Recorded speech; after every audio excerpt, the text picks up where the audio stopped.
உங்களுக்கு பன்னீர் பிடிக்குமா? நிறைய டிஷ்ஷஸ் இருக்குல்ல. பன்னீர் டிக்கா, பன்னீர் சில்லி, பன்னீர் பட்டர் மசாலான்னு சொல்லிக்கிட்டே போகலாம். இந்த பன்னீர் எப்படி ரெடி பண்ணணும்னு உங்களுக்கு தெரியுங்களா? இது என்ன கேள்வி? கொதிக்கிற தண்ணியில வினிகர் போட்டா பன்னீர் தனியா வரப்போகுது, ஏன் உனக்கு தெரியாதா அப்படின்னு கேக்குறீங்களா? இப்பெல்லாம் பாத்தீங்கன்னா நம்ம யூடியூப் பார்த்தோ, மத்தவங்க சொல்றது பார்த்தோ, இல்ல மேகசின்ஸ் பார்த்தோ நம்ம தெரிஞ்சுக்கிறோம். ஆனா 30 வருஷத்துக்கு முன்னாடி பன்னீரை எப்படி ரெடி பண்ணணும் அப்படிங்கிறது யாருக்குமே தெரியாம இருந்தது.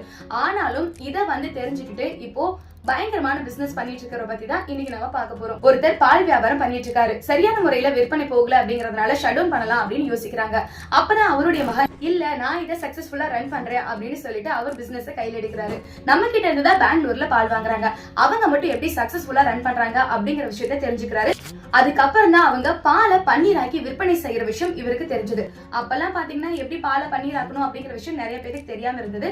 சோ பல முயற்சிக்கு அப்புறமா இவர் எப்படி பன்னீர் ஆக்கணும் அப்படிங்கறத தெரிஞ்சுக்கிறாரு. அங்க இருந்து பிசினஸ் ஸ்டார்ட் பண்றாரு. இப்போ ஆண்டு வருமானமா